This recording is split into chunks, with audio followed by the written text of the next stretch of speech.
La bonne femme a corrigé le directeur lorsqu'elle a apporté du café pendant une réunion, et en entendant ce qu'elle avait dit, tous les actionnaires sont restés sans voix. Avant de commencer l'histoire, n'oubliez pas de laisser un like et de vous abonner à la chaîne pour voir plus d'histoires comme celle-ci. L'horloge affichait 5h30 du matin lorsque Marie, une femme de 38 ans, s'est réveillée en sursaut par le son familier de la toux de son fils de 10 ans, Luc. Elle s'est levée rapidement, ses cheveux bruns en bataille encadrant un visage fatigué mais déterminé. Le petit appartement modeste était silencieux, à l'exception des bruits provenant de la pièce voisine. Marie a couru pieds nus, effleurant à peine le sol froid. En entrant dans la chambre de Luc, elle l'a trouvé assis sur le lit, luttant pour respirer. Elle a agi rapidement en attrapant l'inhalateur sur la table de chevet et en l'aidant à l'utiliser. En tenant son fils dans ses bras, Marie a chuchoté des mots réconfortants, « Respire lentement, mon amour, maman est là. Ça passera bientôt, tu es fort, mon petit guerrier », dit-elle d'une voix apaisante, essayant de combattre la panique qui prenait le dessus. Après quelques minutes tendues, la respiration de Luc a commencé à se normaliser. Marie a ressenti un soulagement parcourir son corps, mais l'inquiétude persistait dans ses yeux. Elle regarda son fils, remarquant combien il semblait frêle dans son pyjama de super-héros, si différent du garçon énergique qu'il était avant que son asthme ne s'aggrave. Marie écarta une mèche de cheveux du visage en sueur de Luc, le cœur serré d'amour et de peur. « Comment te sens-tu maintenant, mon chéri » demanda-t-elle doucement. Luc, toujours haletant mais arborant un petit sourire, répondit « Mieux, maman, désolé de t'avoir encore réveillé », dit-il d'une voix rauque à force de tousser. Marie le serra fort dans ses bras, repoussant les larmes menaçantes. « Ne t'excuse jamais pour ça, mon amour. Je suis là pour prendre soin de toi, toujours. » Avec Luc dans ses bras, Marie commença sa routine matinale en se préparant pour une autre journée de travail en tant que bonne dans l'entreprise où elle était depuis 12 ans.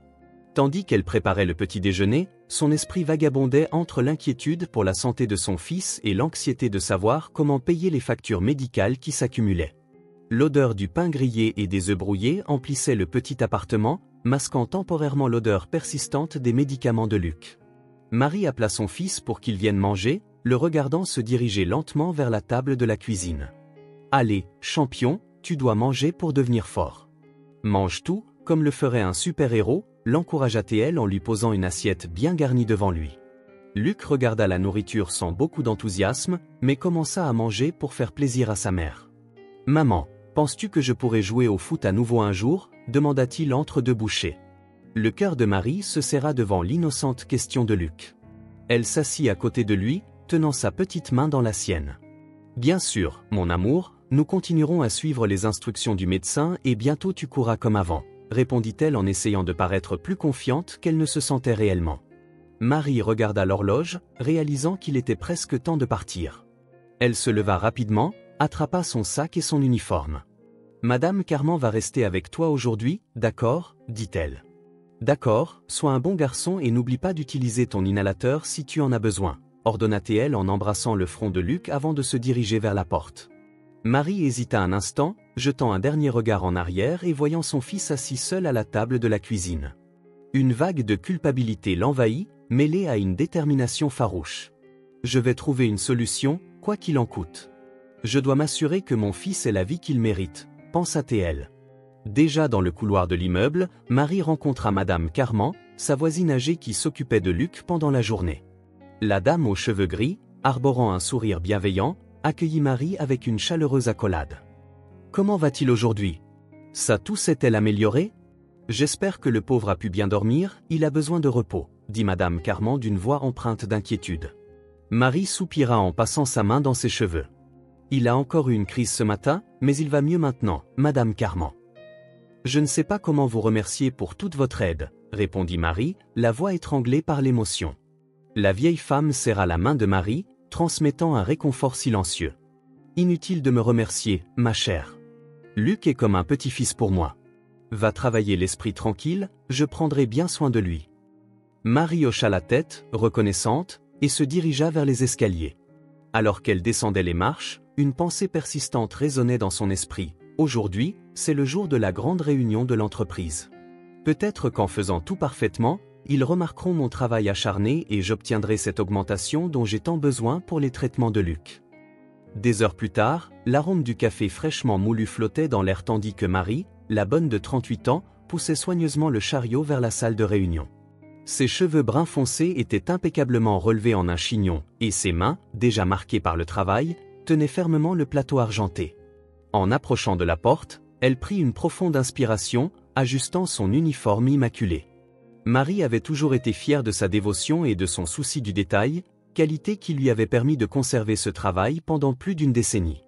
Alors qu'elle se préparait à entrer, elle se dit, un autre jour, une nouvelle chance de faire la différence, même si personne ne le remarque. Ces cadres ne connaissent peut-être pas mon nom, mais je sais que mon travail compte. En ouvrant la porte, Marie fut accueillie par le murmure de voix anxieuses. La salle était remplie d'hommes et de femmes d'affaires, tous faisant face à l'imposante silhouette du PDG, M. Thompson, un homme d'âge moyen vêtu d'un costume impeccable et arborant une expression confiante. Marie commença à servir silencieusement le café, se déplaçant avec grâce entre les chaises. Tandis qu'elle servait, elle ne put s'empêcher d'entendre la présentation de M. Thompson sur la satisfaction des employés. Ses sourcils se froncèrent légèrement lorsqu'elle remarqua une incohérence dans les chiffres présentés. « Ça ne peut pas être vrai, je connais presque tous les employés, et la situation n'est pas aussi rose qu'ils la présentent, » pensa-t-elle. Le cœur de Marie battait la chamade alors qu'elle se demandait intérieurement si elle devait intervenir. Des années d'expérience lui avaient appris à être discrète, mais quelque chose en elle se rebellait à l'idée de rester silencieuse face à des informations erronées. Elle regarda autour d'elle, remarquant les visages attentifs des actionnaires, hommes et femmes qui remarquaient rarement sa présence. Marie prit une profonde inspiration et rassembla son courage. « Si je ne parle pas maintenant, qui parlera pour ceux qui n'ont pas de voix ici ?» se demanda-t-elle, sentant le poids de la responsabilité sur ses épaules. Les mains tremblantes, Marie s'approcha de M. Thompson, qui était en train de prononcer une phrase sur les hauts niveaux de satisfaction des employés. Elle s'éclaircit la gorge doucement, attirant son attention ainsi que celle de tous dans la salle. « Excusez-moi, Monsieur Thompson, pardonnez-moi de vous interrompre, mais je crois qu'il y a une erreur dans les chiffres que vous présentez, » commença-t-elle d'une voix étonnamment stable. Le silence qui suivit fut assourdissant, et Marie sentit tous les regards se tourner vers elle, les actionnaires la regardant, pétrifiés, et le PDG momentanément stupéfait par cette interruption inattendue qui reprit rapidement contenance. « Marie, j'apprécie votre sollicitude, mais je suis sûr que ces données sont correctes. Après tout, elles ont été compilées par notre équipe des ressources humaines, » dit-il d'un ton mêlant condescendance et irritation. Cependant, Marie ne recula pas, faisant preuve d'un courage qu'elle ne se connaissait pas. « Monsieur, je travaille ici depuis 12 ans, je connais pratiquement tous les employés, et je peux vous assurer que la satisfaction n'atteint pas 85%. En fait, beaucoup envisagent de quitter l'entreprise à cause des conditions de travail, répondit-elle d'une voix posée mais ferme. Un murmure de surprise parcourut la salle, les actionnaires échangeant des regards intrigués, certains chuchotant entre eux. Marie aperçut un mélange d'émotions sur les visages autour d'elle, surprise, respect, et dans certains cas, un soupçon d'admiration. Une actionnaire, une femme d'âge moyen nommée Amelia, se pencha en avant, intéressée. « Monsieur Thompson, je pense que nous devrions écouter ce que Marie a à dire. Après tout, elle semble avoir une connaissance directe de la situation, » dit-elle. Le visage de Monsieur Thompson devint rouge, une veine pulsant sur son front. Il regarda Marie avec un mélange de colère et d'embarras. Pendant un instant, le temps sembla se figer dans la salle de réunion. Marie sentait son cœur battre à tout rompre, mais elle resta ferme, tenant le regard du PDG. Finalement, il parla d'une voix tendue et contrôlée. « Marie, j'apprécie votre contribution, mais il s'agit d'une réunion privée et vous avez clairement outrepassé les limites de vos fonctions. Veuillez partir immédiatement. » Alors que Marie se retournait pour partir, elle ressentit un mélange d'émotions, la peur de ce que son audace pourrait lui coûter, mais aussi un sentiment de fierté d'avoir osé parler. En atteignant la porte, elle entendit la voix d'Amelia, l'actionnaire. « Monsieur Thompson, je pense que nous avons commis une erreur en ignorant la voix de nos employés pendant si longtemps.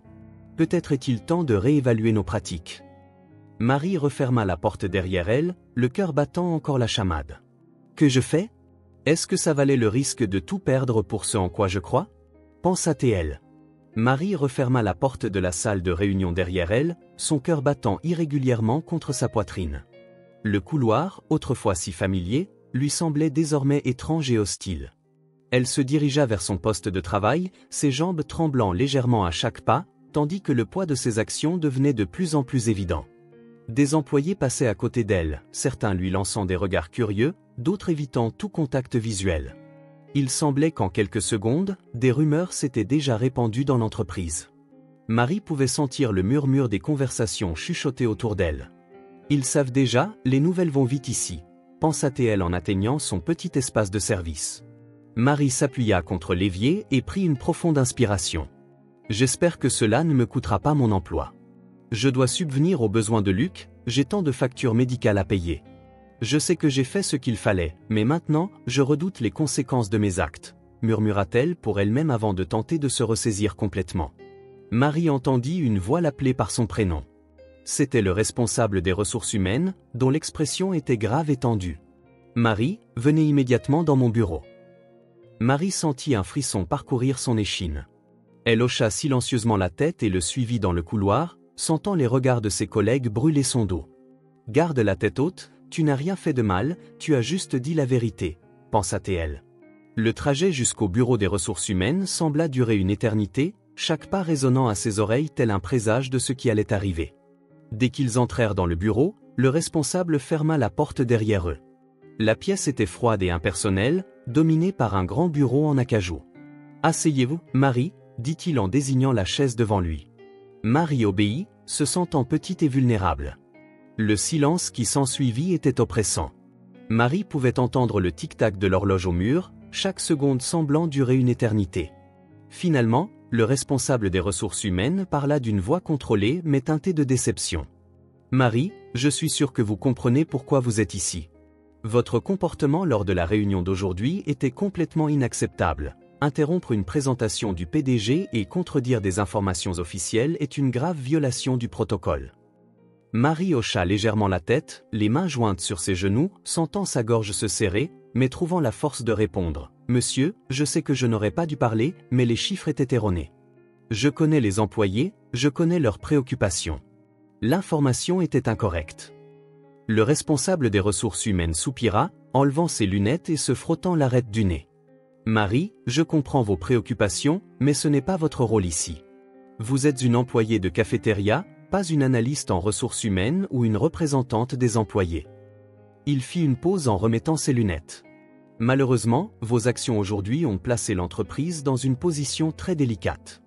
Les actionnaires remettent en question notre crédibilité et le PDG est furieux. » Marie sentit la panique monter en elle.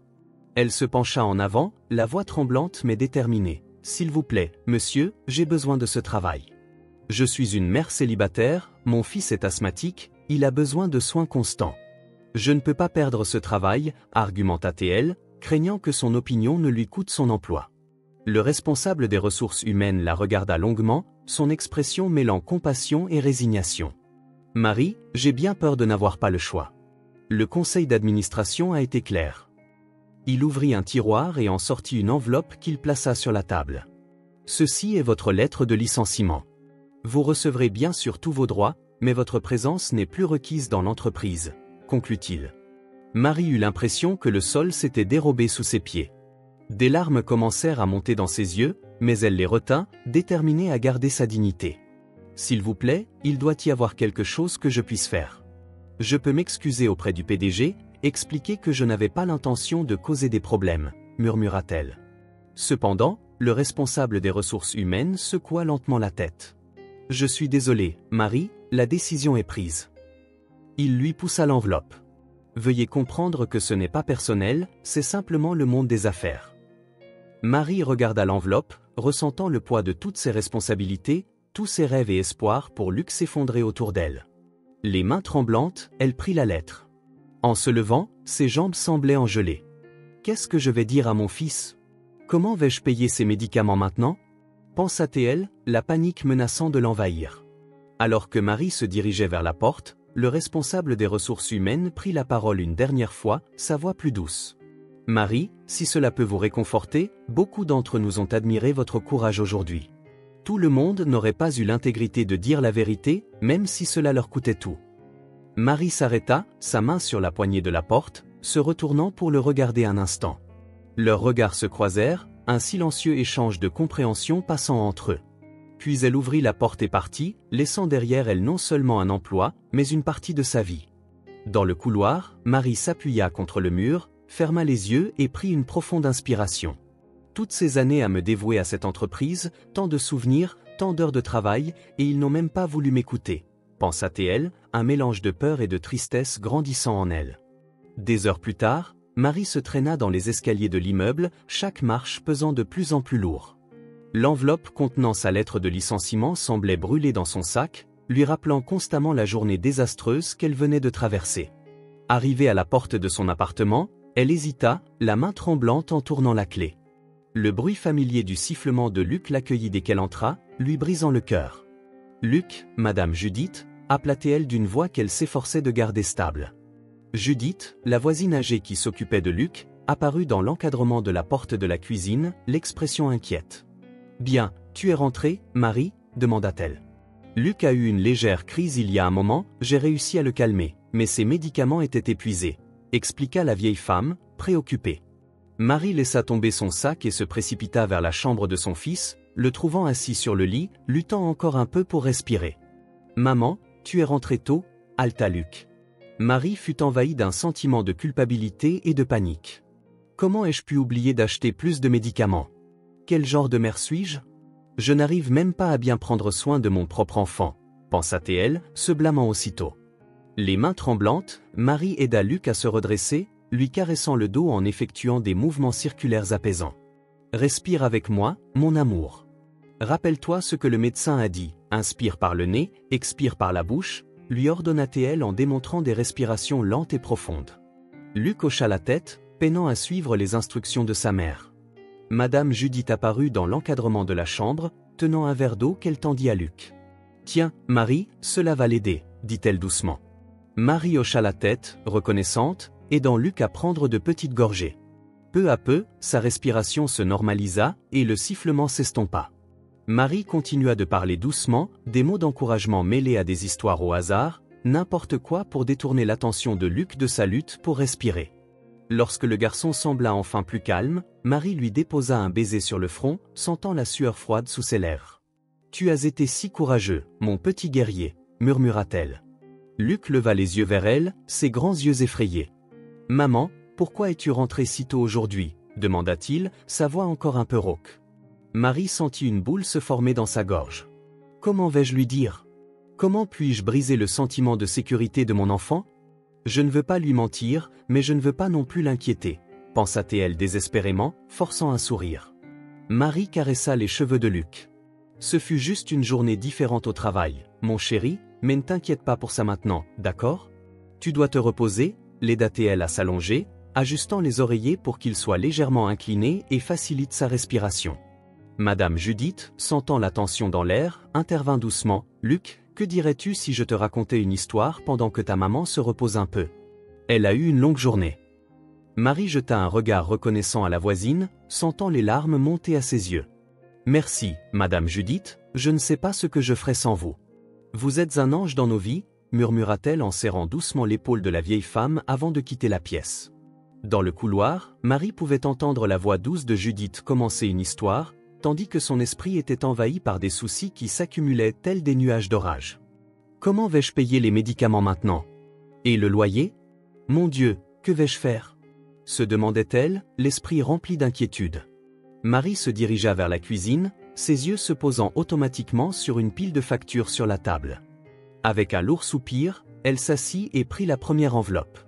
À mesure qu'elle ouvrait chaque facture, son cœur se serrait davantage. Loyer en retard, facture d'électricité avec un avertissement de coupure, relevé de carte de crédit. Les chiffres dansaient devant ses yeux, totalisant un montant qui semblait impossible à payer. Comment ai-je pu en arriver là? Pourquoi ces médicaments coûtent-ils si cher? Je devais gagner plus, je devais faire plus pour mon fils, murmura-t-elle en passant la main dans ses cheveux. J'aurais dû être plus attentive, j'aurais dû économiser davantage. Le poids de la culpabilité et de la responsabilité semblait écraser ses épaules. Elle jeta un coup d'œil au réfrigérateur où une photo de Luc, souriant, était maintenue par un aimant. Le contraste entre le sourire insouciant sur la photo et la réalité présente était douloureux. Je ne peux pas l'abandonner. Je trouverai un nouveau travail, je trouverai un moyen, même si je dois travailler jour et nuit, pensa-t-elle avec détermination. Marie attrapa son sac à main, sortit l'enveloppe contenant sa lettre de licenciement, les mains tremblantes, l'ouvrit. Ses yeux parcoururent rapidement les mots froids et impersonnels. Au bas, il était mentionné une petite indemnité de départ. Elle fit quelques calculs mentaux pour déterminer combien de temps cet argent pourrait durer. Peut-être que ça couvrira quelques mois de médicaments au maximum. Et ensuite, qu'est-ce qu'on fera ? Conclut-elle, sentant une vague d'anxiété monter en elle. À cet instant, Madame Judith entra silencieusement dans la cuisine. Luc s'est endormi.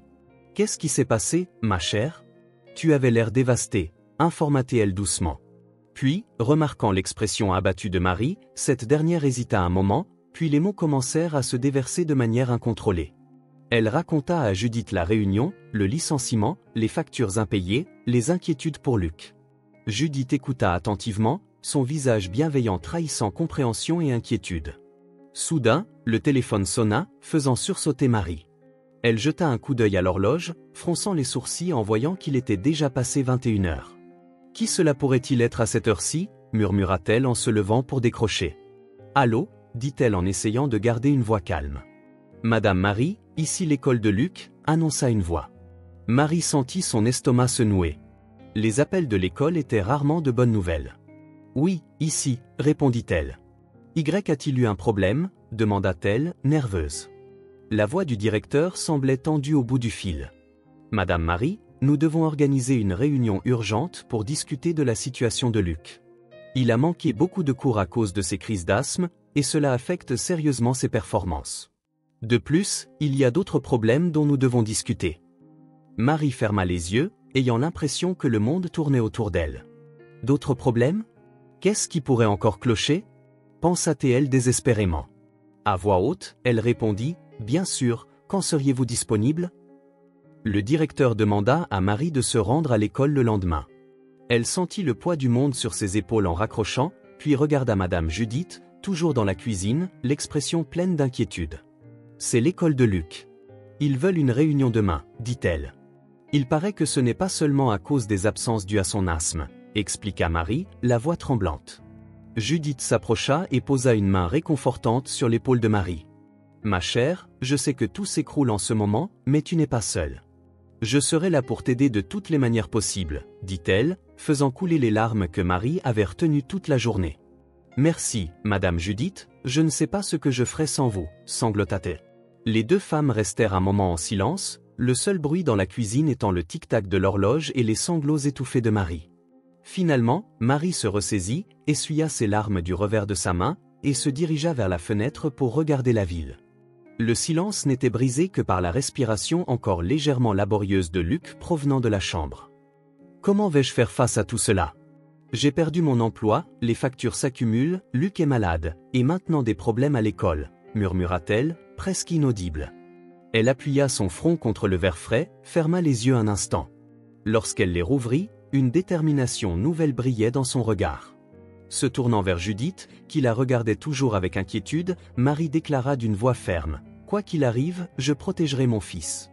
Nous trouverons un moyen, même s'il faut déplacer des montagnes pour y parvenir. » Judith hocha la tête, esquissant un petit sourire d'approbation. « Je serai là pour vous aider, toutes les deux, ma chère. Ensemble, nous surmonterons tout, » affirma-t-elle. Marie n'eut guère le temps de finir sa phrase que son téléphone sonna à nouveau. Elle regarda l'appareil avec appréhension, craignant d'autres mauvaises nouvelles. À sa grande surprise, le nom qui apparut à l'écran était celui du chef des ressources humaines de son ancien emploi. Avec un regard confus vers Judith, elle décrocha. La voix à l'autre bout du fil semblait étrangement enjouée. « Marie, bonjour. Écoutez, je sais que la situation d'aujourd'hui a été compliquée, mais j'ai vraiment admiré votre attitude. J'ai fait une recommandation pour vous dans une entreprise du centre-ville. Il recherche quelqu'un avec votre intégrité et votre expérience, » dit l'homme. Marie sentit son cœur s'emballer, un mélange d'espoir et d'appréhension montant en elle. « Sérieusement ? C'est inattendu, merci, » répondit-elle, encore incertaine. L'homme continua, « Il y a juste un détail, il souhaite que vous passiez un entretien immédiatement. Pouvez-vous vous y rendre dès maintenant ? » demanda-t-il. Marie regarda l'horloge, puis Judith, et enfin la porte de la chambre de Luc. Son esprit se trouvait désormais en plein tumulte. Mais qu'en est-il de l'école de Luc et de sa maladie, pensa-t-elle, la voix trahissant son conflit intérieur. Judith, sentant l'agitation de Marie, s'approcha et murmura, « As-tu déjà un engagement ? Non, chérie, je resterai avec Luc, répondit Judith. Marie hésita un instant, puis prit sa décision. D'accord, j'y vais. Pouvez-vous me donner l'adresse? Demanda-t-elle en notant les informations. Marie ressentit un mélange de gratitude et de culpabilité. Elle se tourna vers Judith, les yeux suppliants de compréhension. Madame Judith, je sais que je vous demande déjà beaucoup, mais c'est un entretien. Pourriez-vous? La vieille femme l'interrompit d'un geste bienveillant. Inutile de demander, va décrocher ce poste. Luc sera bien pris en charge, je resterai ici avec lui, ne t'inquiète pas. Marie embrassa rapidement Judith en murmurant un merci émouvant, puis se précipita vers la chambre de Luc. Elle se changea aussi discrètement que possible, lui lançant un regard affectueux. Maman va faire ça pour toi, mon amour. Je vais arranger les choses, je te le promets, pensa-t-elle, déterminée. Marie descendit en courant les escaliers de l'immeuble, le cœur battant à tout rompre dans sa poitrine. La nuit était fraîche et les lumières de la ville brillaient comme des phares d'espoir. Elle vérifia une dernière fois l'adresse, puis se mit à marcher d'un pas rapide vers l'arrêt de bus. En chemin, son esprit était en ébullition. Et si je n'obtenais pas le poste? Comment paierais-je les factures? Et si l'entretien s'avérait vraiment difficile? Les doutes la submergeaient, mais elle les repoussa avec détermination. Non, il faut que je me concentre. C'est peut-être notre seule chance. Le bus arriva, et Marie monta, s'asseyant près de la fenêtre tandis que le véhicule avançait dans la ville. Elle répéta mentalement des réponses potentielles aux questions d'entretien. Je dois montrer que je suis compétente. Je dois démontrer tout ce que je peux, et prouver que je suis une bonne employée, une femme dévouée. Murmura-t-elle, attirant des regards curieux des autres passagers. Arrivée au centre-ville, Marie fut engloutie par l'effervescence nocturne. Des gens pressés se croisaient, chacun emporté par sa propre mission. Elle vérifia sa montre et réalisa qu'il ne lui restait que 15 minutes pour atteindre le lieu de l'entretien.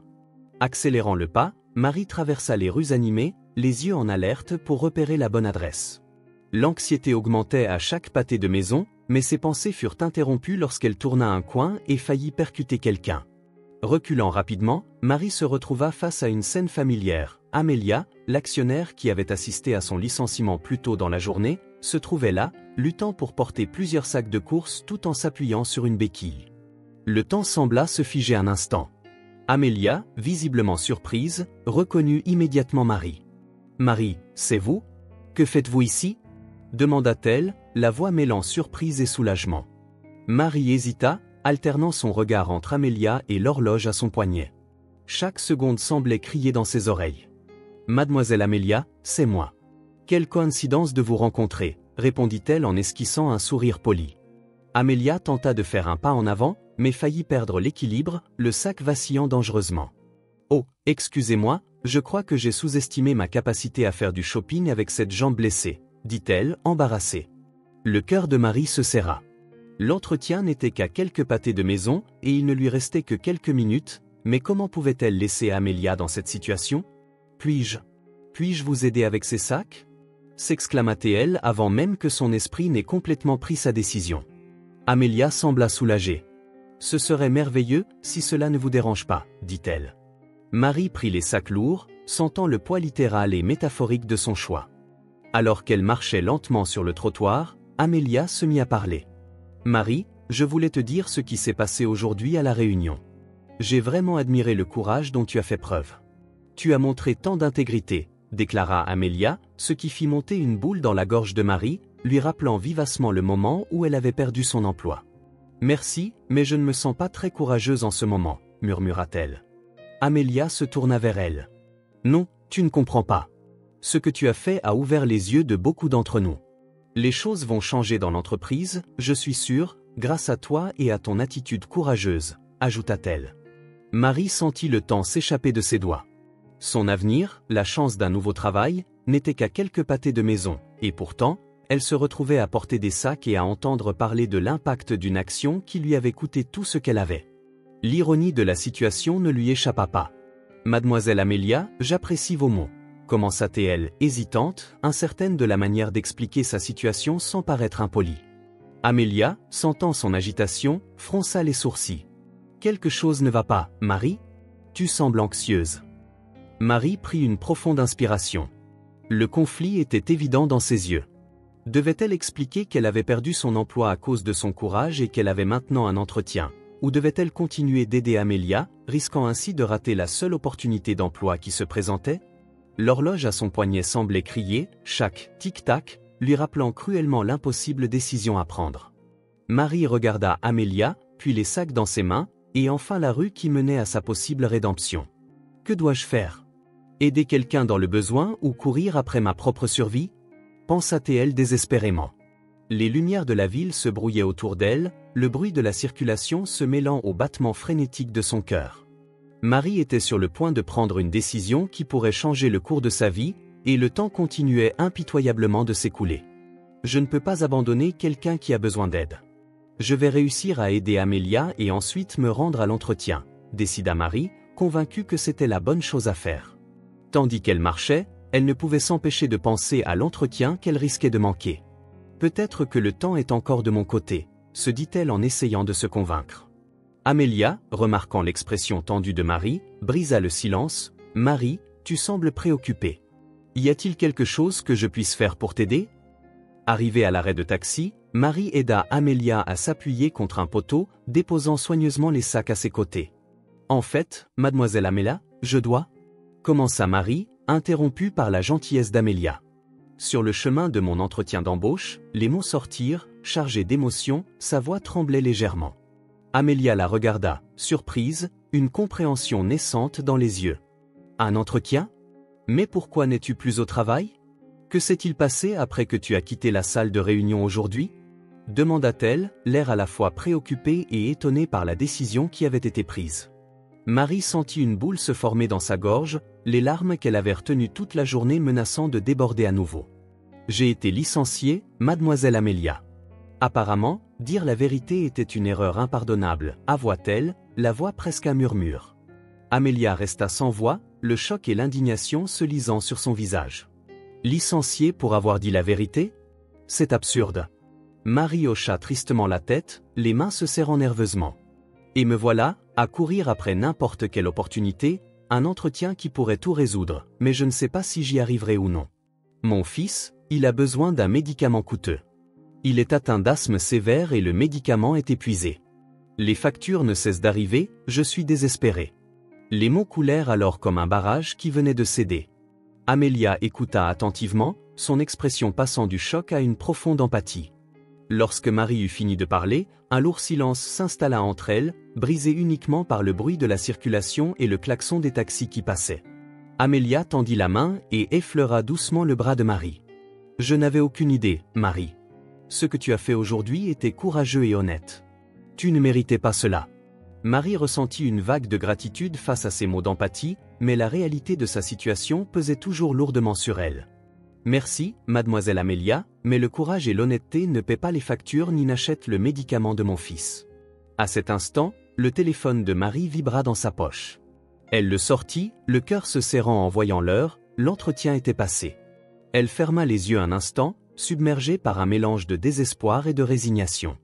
C'était ma seule chance, pensa-t-elle, la défaite se lisant dans sa posture.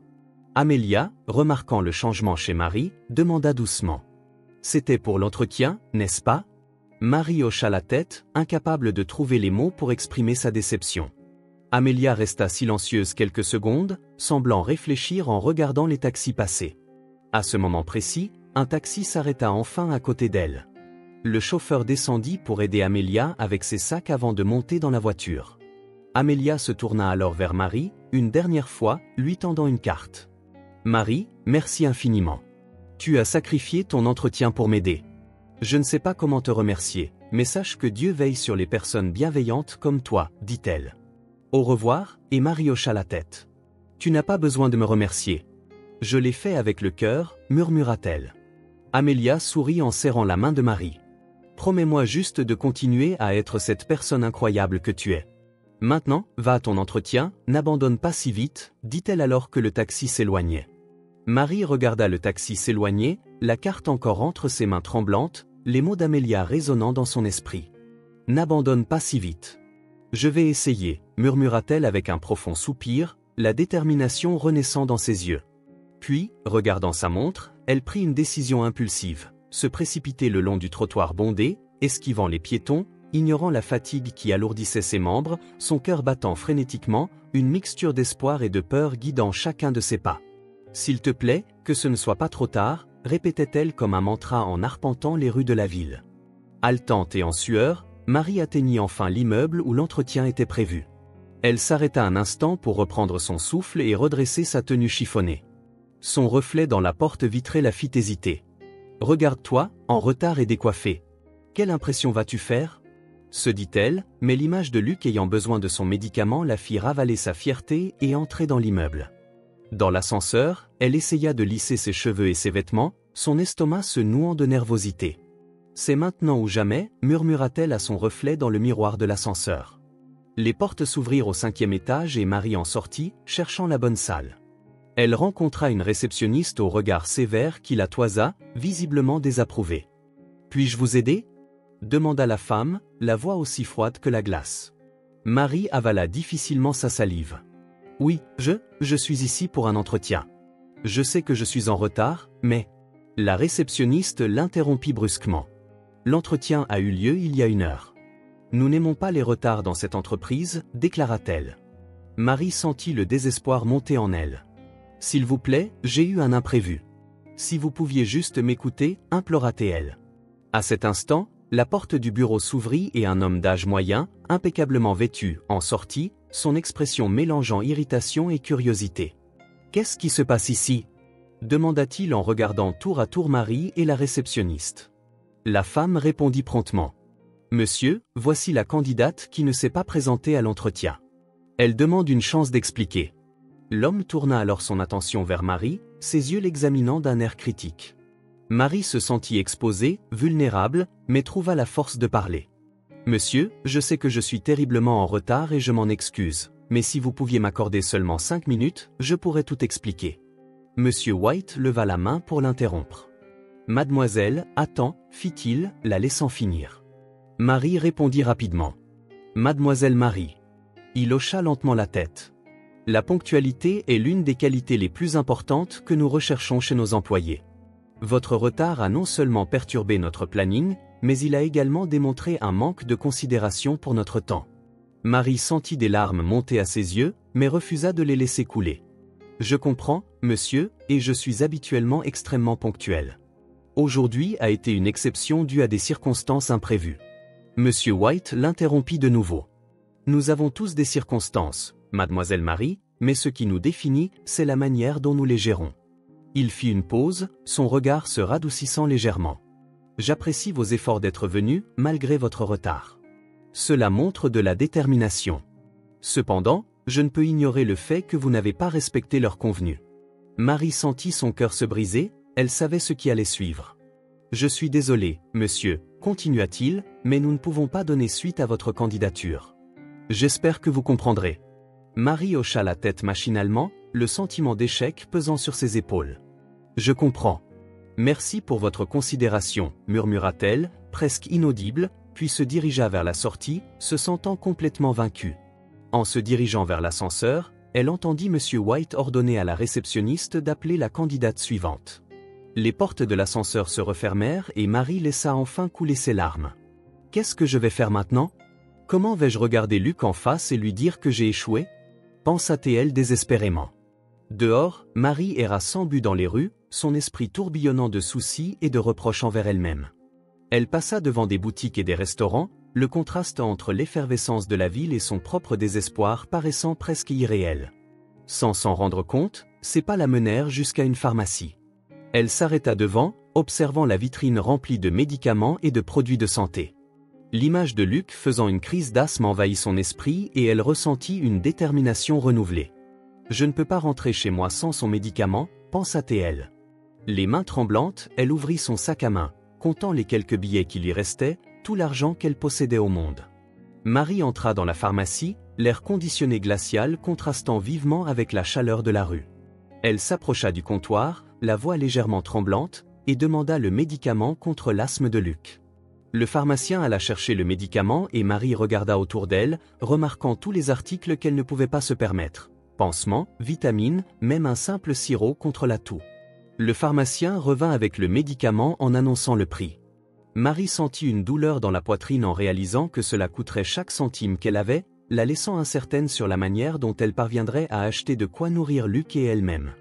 Pendant un moment, elle hésita, pensant aux factures à payer, aux courses à acheter, mais l'image de Luc peinant à respirer chassa tout doute. « C'est pour mon fils », se dit-elle. Avec plus rien dans les poches et aucune perspective d'emploi, l'avenir lui semblait plus incertain que jamais.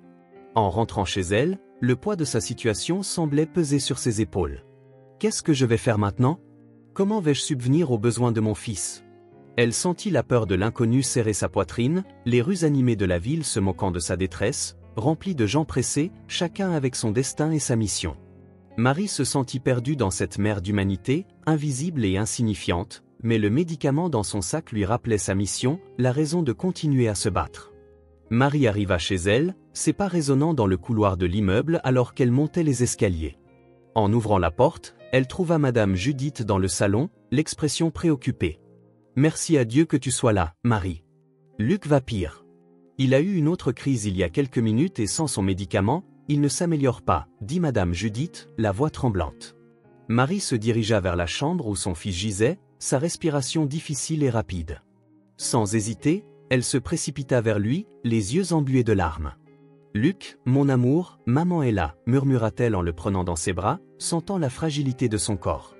Elle tenta d'utiliser l'inhalateur qu'elle avait acheté, mais le médicament ne semblait pas agir sur une aggravation aussi sévère. « Madame Judith, il faut que je l'emmène à l'hôpital, il ne tiendra pas comme ça », dit Marie, attrapant déjà son sac contenant les documents de Luc et l'inhalateur. Madame Judith la regarda, inquiète, mais hocha rapidement la tête. « Je viens avec toi, Marie, nous ne pouvons pas le laisser dans cet état », ajouta la voisine en attrapant son manteau pour accompagner Marie à l'hôpital. À l'hôpital, Marie et Madame Judith attendirent dans la salle d'attente pendant que les médecins tentaient de stabiliser Luc. L'atmosphère était lourde, le silence entre elles reflétant la tension et la peur. « Il ira bien, Marie, il est fort. Souviens-vous comment il s'était remis la dernière fois », dit Madame Judith en essayant de la rassurer, mais Marie n'entendait presque plus, ses pensées entièrement focalisées sur Luc et la peur de le perdre. Et si c'était différent cette fois-ci? Il semblait si faible. « Je ne l'ai jamais vu ainsi », répondit-elle, la voix étranglée. La porte de la salle fut ouverte et le médecin sortit, les yeux sérieux, se dirigeant vers elle. « Je suis le médecin en charge de Luc, êtes-vous Madame Marie, sa mère ?» demanda-t-il. Marie hocha la tête, inquiète à la vue de l'expression du médecin. « Votre fils est stable, mais la situation est délicate. Il devra être hospitalisé pour observation. » Ce fut un mauvais pas, Madame Marie, nous l'avons presque perdu, mais il n'est plus en danger immédiat, expliqua le médecin. Marie sentit un soulagement mêlé à une nouvelle vague d'inquiétude. Merci, docteur, mais que va-t-il se passer maintenant? Va-t-il s'en sortir? Sera-t-il capable de se rétablir? Confia-t-elle en regardant Judith, les larmes aux yeux. Madame Judith posa sa main sur l'épaule de Marie. Ma chère, tu trouves toujours une solution. Nous trouverons une issue ensemble, tu n'es pas seule. Luc est fort, tout comme toi, dit-elle d'une voix réconfortante, mais le poids de la réalité continuait d'écraser Marie. Je sais, Judith, mais je suis si fatiguée. Parfois, j'ai l'impression que ça n'en finira jamais, avoua-t-elle, submergée par la responsabilité. À cet instant, le téléphone de Marie sonna. Elle regarda l'écran et vit que c'était Amélia, la directrice de l'entreprise où elle avait travaillé pendant tant d'années. Marie, il est important que tu viennes à l'entreprise. Nous devons parler de quelque chose d'essentiel. S'il te plaît, viens dès que possible, dit Amélia au téléphone. Marie soupira, sentant le poids d'une autre décision. Amélia, mon fils est à l'hôpital. Il a failli mourir aujourd'hui. Je ne peux pas partir maintenant, expliqua-t-elle, la voix pleine d'angoisse. Madame Judith, qui écoutait la conversation, intervint doucement. Les médecins s'occupent de lui, Luc n'est plus en danger. Cela pourrait être quelque chose d'important pour toi et pour lui. Ne rate pas cette opportunité, dit la voisine, d'un ton plein de compréhension. Marie regarda Judith, partagée. Je ne sais pas, Judith? Et s'il avait besoin de moi? Demanda-t-elle, hésitante. Je serai là, tu sais, je ferai tout pour lui. Vas-y, ma chère, tu dois régler cela, insista Madame Judith en tenant fermement la main de Marie. Et, le cœur lourd, Marie accepta de se rendre à son ancienne entreprise, sachant que Madame Judith avait raison. Elle se rendit dans la chambre de Luc, où il dormait paisiblement après avoir été soigné, et lui déposa un tendre baiser sur le front. Maman reviendra bientôt, mon amour. Tout cela est pour toi, murmura-t-elle, et, le cœur serré, elle quitta l'hôpital, laissant Luc aux soins de Madame Judith. Quelques minutes plus tard, Marie entra dans la salle de réunion, le cœur battant, encore secouée par la journée chaotique et l'inquiétude constante pour Luc à l'hôpital. Elle ne savait pas exactement à quoi s'attendre, mais quelque chose en elle lui disait que cette réunion allait changer sa vie. Amélia se tenait devant la salle, appuyée sur ses béquilles, entourée de divers employés et actionnaires. Le silence était presque assourdissant, tous les regards étant braqués sur Marie. Amélia se leva avec difficulté, ajustant ses béquilles et prenant une profonde inspiration avant de prendre la parole. « Marie, ce qui t'est arrivé est une injustice, et nous sommes ici aujourd'hui pour rectifier cette erreur, commença-t-elle d'une voix ferme mais accueillante. Marie sentit son cœur se serrer. Elle savait que le licenciement avait été dur, mais jamais elle n'aurait imaginé que l'entreprise considérerait cela comme une erreur. Quand tu as donné ton avis lors de cette réunion, c'était pour dire la vérité, et il n'est pas juste qu'en raison de ton courage, tu aies perdu ton emploi. Le monde a besoin de plus de personnes comme toi, des personnes qui osent parler, qui se battent pour ce en quoi elles croient, poursuivit Amélia. Marie regarda Amélia, surprise, les mots paraissant irréels. Chaque phrase faisait écho dans son esprit, lui faisant comprendre ce que cela signifiait pour elle et pour Luc. Elle pensa aux factures qui s'accumulaient, à la peur de perdre son fils faute de moyens pour payer les soins médicaux, et maintenant, Amélia affirmait que tout cela était une erreur. « Je n'ai fait que ce que je pensais être juste », dit Marie, la voix basse, presque un murmure. Amélia lui sourit, les yeux emplis d'admiration. « Et c'est exactement ce qui nous a tous montré que tu possèdes quelque chose de très spécial. Aujourd'hui, nous sommes ici pour corriger ce qui a été fait. Marie, tu ne seras plus jamais femme de ménage dans cette entreprise. Dès à présent, tu occuperas un poste de responsabilité, déclara Amélia, la voix chargée de conviction. Marie resta stupéfaite. Un poste de responsabilité ? Répéta-t-elle, incrédule, son esprit tournoyant. Elle n'avait jamais imaginé se retrouver à une position de pouvoir, surtout après tout ce qu'elle avait vécu. Amélia hocha la tête, le regard toujours fixé sur elle. Oui, une position de responsabilité. Tu as déjà montré que tu sais faire face aux situations difficiles, que tu sais percevoir les besoins de ton entourage, plus que tout, agir. L'entreprise a besoin de leaders comme toi, des leaders qui comprennent les gens et font preuve d'empathie, expliqua-t-elle, tandis que les autres dans la salle acquiesçaient. Les paroles d'Amélia résonnèrent dans l'esprit de Marie. Il était difficile de croire qu'après avoir été licenciée, on lui offrait maintenant une opportunité aussi grandiose. Elle pensa à Luc à l'hôpital et à l'avenir qu'elle pourrait enfin lui offrir. « Je ne sais pas quoi dire. Je n'aurais jamais imaginé avoir cette chance », parvint-elle finalement à répondre, les larmes aux yeux, un mélange de soulagement, de joie et d'incrédulité. Amélia lui sourit chaleureusement. « Tu le mérites, Marie. Tu n'as plus à t'inquiéter, tu es de retour dans l'entreprise et tu occupes désormais un poste qui reflète véritablement la valeur que tu as, affirma-t-elle. Marie sentit une vague d'émotion l'envahir. Elle n'était pas simplement réembauchée, elle était enfin reconnue. Après la réunion, elle remercia Amélia, quitta l'immeuble le cœur un peu plus léger, mais toujours préoccupée pour son fils. En se dirigeant vers l'hôpital, elle ne pouvait qu'espérer que tout irait bien pour lui. À son arrivée à l'hôpital, elle entra dans la chambre de Luc, le cœur rempli de fierté et d'espoir. Madame Judith, qui était assise aux côtés de Luc, observa Marie et remarqua quelque chose de différent dans son regard. « Qu'est-ce qui t'est arrivé, Marie ? Tu as l'air différente » demanda Judith avec un léger sourire, curieuse. Marie s'approcha du lit de Luc et s'agenouilla à côté de lui, tenant sa petite main frêle. « J'ai récupéré mon travail, Luc. Maintenant, il faut que tu te rétablisses et que tout change pour nous. Tout ira bien, dit-elle, la voix étranglée par l'émotion, des larmes de foi coulant sur ses joues. Luc, encore faible, esquissa un léger sourire et serra la main de sa mère de toutes ses forces. « Je savais que tu y arriverais, maman. Je vais bien, je suis aussi fort qu'un super-héros, se rappela-t-il, la voix encore faible mais pleine de fierté. Marie sourit, ressentant une immense joie envahir son cœur. Tout ce pourquoi elle s'était battue, toutes les difficultés, prenaient désormais un sens. Elle n'avait pas seulement retrouvé un emploi, elle s'était ouvert un avenir pour elle et pour Luc. Dans les jours qui suivirent, Luc se remit rapidement après son séjour à l'hôpital, tel un super-héros. Marie s'épanouit dans son nouveau poste de responsable au sein de l'entreprise, pouvant enfin offrir à son fils une vie plus stable et sécurisée, y compris en finançant ses traitements médicaux, ce qui faisait retrouver à Luc le sourire, lui permettant même de jouer au football. Madame Judith resta aux côtés de Marie, lui apportant soutien et amitié, tandis qu'Amélia devint une amie et une mentor, toujours présente lors des moments importants. La vie de Marie avait complètement changé, apportant paix et espoir pour l'avenir. Ensemble, ces femmes formèrent un réseau de force et d'affection, démontrant qu'avec du courage, de l'amitié et de la persévérance, il est possible de surmonter tous les obstacles. Si vous avez apprécié cette histoire, nous vous invitons à liker cette vidéo et à vous abonner à notre chaîne. Votre soutien nous motive à continuer de vous apporter des récits passionnants presque tous les jours.